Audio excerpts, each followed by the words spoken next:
लेकिन एक चीज़ मैं आपसे यहाँ पे ये जानना चाहूँगा, अब आप वैसे थे कैप्टन भी, खेल चुके हैं, फिर वो आईसीसी का इवेंट जिसमें आपकी स्टार्ट में बहुत अच्छी परफॉर्मेंस थी, आप और फ़खर, आपने 50 भी, बल्कि मेरा ख्याल है आपने को 3 बार इंडिया के अगेंस्ट 50s आईसीसी में दो बार 50s भी की।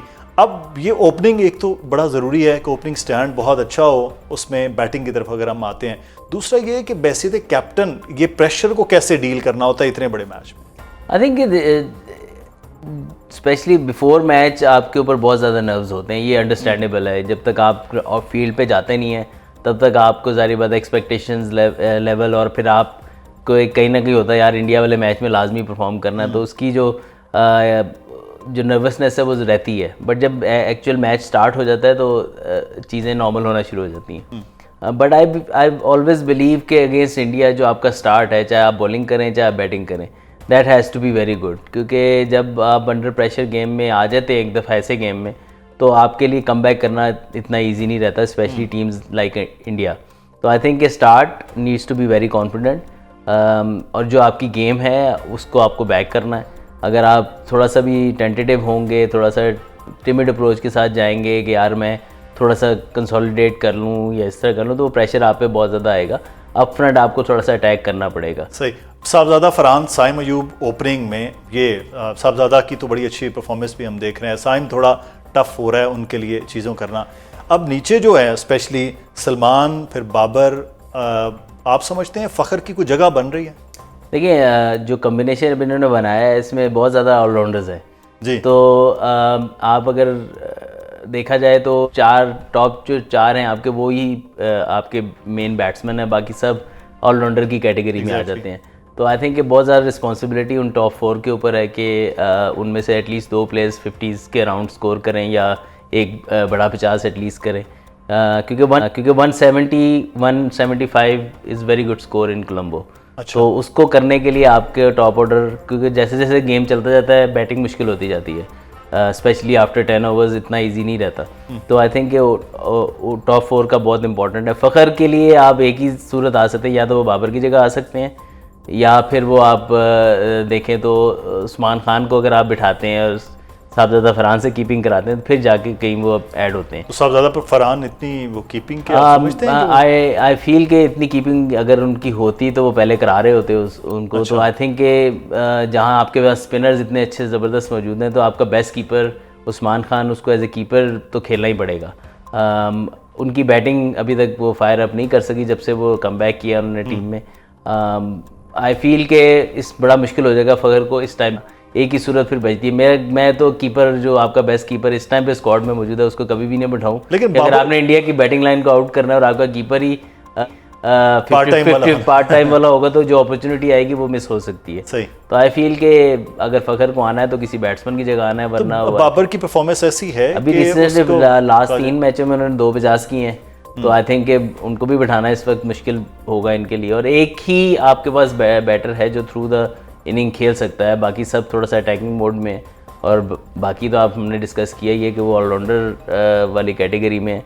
तो आपके पास एक प्योर बैट्समैन तो होना चाहिए कि जो अंडर प्रेशर आपको even at times run ball भी कर देगा, तो आपकी पार्टनरशिप डेवलप हो सकती है, क्योंकि जब टफ कंडीशंस होती हैं तब आपके मेन बैट्समैन ही आपके काम आते हैं। बाबर आजम की स्ट्राइक रेट पे बहुत ज़्यादा तनकीद होती है।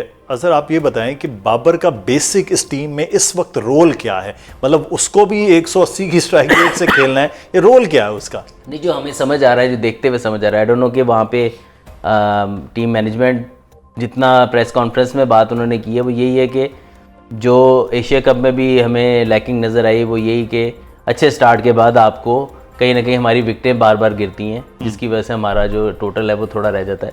तो हमें एक इनिंग जेल करने वाला, बिल्ड करने वाला प्लेयर बीच में चाहिए। तो मेरा ख्याल है उसका रोल यही है कि वो जस्ट ओवर रन बॉल भी खेले तो ही इज़ फाइन, उसके राउंड प्लेयर खेलते रहेंगे। तो आई थिंक कि वो उसका रोल है, और इन कंडीशंस में ऐसा प्लेयर आपको चाहिए जो 120-115 के स्ट्राइक रेट से भी एक इनिंग डेवलप करके दे आपको, ताकि आपके पहले मैच में बड़ी गलत शॉट खेलते हुए वो मुझे I think out of his role लगी। हाँ, मतलब बाबर की वो शॉट नहीं लग रही थी। नहीं, वो आई थिंक पिचेस ऐसे हैं श्रीलंका की आपसे एट टाइम्स नहीं हिट लगती, बट बाबर जैसे प्लेयर को थ्रू द इनिंग्स खेलना, रन बॉल चाहिए almost less than run ball, तो आप कंटिन्यू करते तो अपना भी कॉन्फिडेंस आपका बढ़ता, टीम को भी उस सिचुएशन में टीम ना जाती, क्योंकि पहला मैच हम ऑलमोस्ट लाइक हार गए थे, फ़हीम अशरफ आउटस्टैंडिंग खेल गए उस मैच में। सो आई थिंक ऐसी सिचुएशंस में बाबर को play his game and just stay out there, और एक पार्टनरशिप डेवलप करें, पार्टनरशिप भी, और एक वो कहते हैं बड़े का रोल, जैसे वो हम कहते हैं कि वो सेंटर हाफ की, क्योंकि बाकी जितने ऑलराउंडर्स बैटर्स हैं वो फिर आप खुल के अपने शॉट्स खेल सकते हैं। एग्जैक्टली। अच्छा साहब, कल का मैच सबकी नज़रें उस पर हैं, अभी प्रोग्राम से पहले भी हम उस पर बात कर रहे थे। आप खुद पाक भारत मैचेस का हिस्सा रहे हैं, ये आम मैचेस से कितना मुख्तलिफ होता है, कितना प्रेशर होता है, ख़ासतौर पे जब आईसीसी का इवेंट हो? नहीं बिल्कुल, जैसे एक्सपेक्टेशंस होती हैं दोनों कंट्रीज़ के फैंस की कि पाकिस्तान इंडिया का जो मैच है वो जीतें, और आप ये देख लें कि जब भी इवेंट में पाकिस्तान इंडिया आमने सामने होते हैं, जो उसकी वाइब है वो एक डिफरेंट ही हो जाती है। और आई थिंक ये वाला मैच और ज़्यादा अहमियत का हामिल है, क्योंकि काफ़ी चीज़ें रीसेंट पास में ऐसी हुई हैं जिसमें जब भी पाकिस्तान इंडिया सामने आएंगे तो हमें स्पेशली करंट सिनेरियो देखते हुए हमारी ख्वाहिश होगी कि पाकिस्तान मैच जीते, और वो तो हमेशा भी रहती है, लेकिन स्पेशली इस सिनेरियो में। और बड़ा अच्छा मौका है पाकिस्तान के पास कंडीशंस को देखते हुए, और जो हमने लास्ट एशिया कप का फाइनल जिस तरीके से खेला, और वो सिमिलर काइंड ऑफ कंडीशंस हो सकती हैं जिसमें शायद पाकिस्तान को थोड़ा सा अपर हैंड हो सकता है। अच्छा, कैसे? ये कंडीशन वाला बड़ा एक इम्पॉर्टेंट मामला है। पाकिस्तान के पास ये एज है कि एक ही जगह पे खेले रहे हैं, वहीं पे ना को ट्रैवल कर रहे हैं, इसका कोई एज होता है टीम को? नहीं, इस जो पाकिस्तान श्रीलंका की कंडीशन और पाकिस्तान की स्पिन बॉलिंग अटैक है, जो रीसेंट पास में अगर पाकिस्तान ने पीछे देखा जाए तो मोहम्मद नवाज़ पाकिस्तान टीम में जब से वापस आए अच्छी परफॉर्मेंस देने हैं, शादाब का जब कमबैक हुआ है तो ये दो उनकी जो कंसिस्टेंसी है बॉलिंग में वो पहले से बहुत बेहतर हो गई हुई है। तो आई थिंक कि वो दो ऑलराउंडर्स हमारे पास मौजूद हैं, उसके साथ हमारे पास दो ट्रम्प कार्ड जो अबरार अहमद और उस्मान तारिक हैं। तो ये 4 टोटल स्पिनर्स पाकिस्तान के, और साइम यूब साथ उनकी हेल्प आउट करेंगे। तो आई थिंक बहुत एक फॉर्मेडेबल स्पिन बॉलिंग अटैक है, जिसको डोमिनेट करना चाहिए इंडिया बैटिंग के अगेंस्ट, और कंडीशन स्पेशली अगर उसी तरह ही हुई जो कि नॉर्मली होती हैं कोलंबो की, तो आई थिंक कि वो पाकिस्तान को डोमिनेट करने में हेल्प कर सकती है। अच्छा, उस्मान तारिक पे बहुत ज़्यादा इस वक्त हम सोशल मीडिया पे देख रहे हैं, बात इंडिया में भी हो रही है, पाकिस्तान में भी हो रही है। एक तो कुछ लोग उनके एक्शन पे बात करें, 12 एक्शन तो आईसीसी ने ऐसी कोई बात नहीं की, लेकिन उस्मान तारिक वाकई ये थ्रेट हो गए इंडिया के लिए कि बॉलिंग करें 4 ओवर उनके, वो मुश्किलात होंगी इंडियंस? नहीं बिल्कुल हो सकती है, क्योंकि जितने भी लीग्स में अभी तक वो खेले हैं, इंडियन स्पिनर्स को अच्छा खेल लेते हैं, अच्छा खेलते हैं, लेकिन आपने देखा है जब भी quality spin against India even recent पास में आएगी, क्योंकि गेम ना बहुत तेज़ हो चुकी है, तो आप अग्रेसिवली ही कोशिश करते हैं खेलने की, उसमें चांसेस होते हैं विकेट्स गिरने के।